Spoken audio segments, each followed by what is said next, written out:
saddex jeer ayaana la saaray gaari Soomaalidu u taqaan Cabdibilaah oo ku ciidamada kamid ah gaarigaas oo ahaa mid boolis qaab darrada aan kala kulanay ciidamadii waxyeelada noo geystay waxa kamid ahayd waxaana la ka qabtay degmada Hodan waxa joogay taliyihii saldhigga booliska ee Hodan dhibaatooyinka aan tabanayna waxa kamid ahaa in inta Hodan la ka qabtay hor wadaagna la geeyay kow oo aan u aragno anagu inaysan sharciga ahayn sababta oo ah markii qofku uu update yahay caadiyan waxa uu og yahay waxa qayb ka ah in aysan suuragal ahayn in degmo laga qabto degmo kale lagu xiro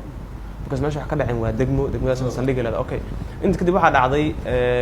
waxaana la ka wada degmada Hodan oo maaragtay dhacdo ay ka socotay waxaana la geeyay saldhigga hor wadaagana la geeyay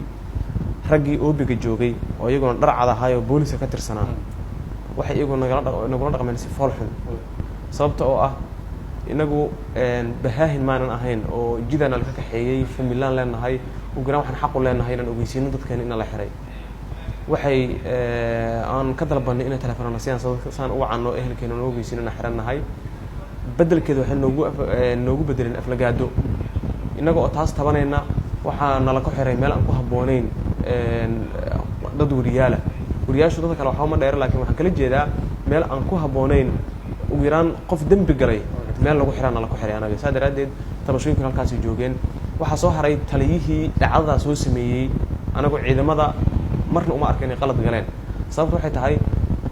ciidan uu taliyahoodii qalad galaayo waxay la tahay waa wax laga filan karo iyaguna ma sahlan laakiin waxaan kala jeedaa anagu ciidanka waxna kama tabanayno sida caadiga marka loo eego sababtoo ah qof xidiga haysta oo mas'uuliyad lagu aaminay ayaa si qaldan noola dhaqmay markii koobaadna ma ahan waa la joogay in muddo oo aan xirnayn oo aanan ogeyn meelna la ka jiro sababta oo ah hol wadaagan joognaa shaqadiisu soo dhameystay inaga oo xiran markuu shaqadii soo dhameystay wuxuu noogu yimi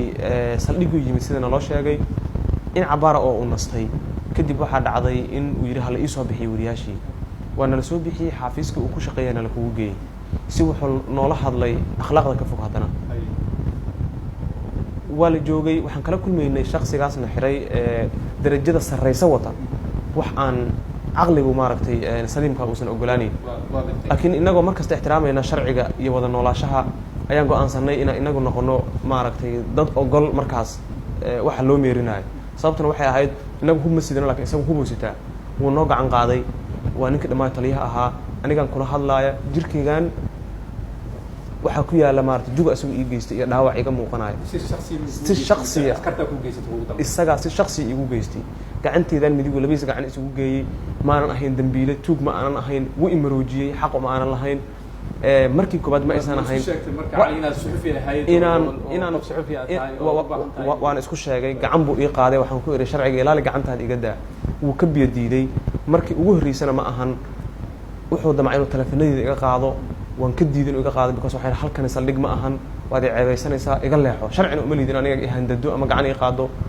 wuu ka biyo diiday askartii kale ayuu ii adeegsaday hadalkiisa aan ku bilaabay wali askarta tilmaameedka calima kaliga ayuu ahaa mise suxufiyiinta kan way kula qabeen ma uusan ahayn laakiin anigu waxaan garansiisnaa inuusan sharci u lahayn ninkan qaabka uu noola dhaqmaa inaysan sharci ahayn wuxuu xaq u lahaa ogaa inuu yiraahdo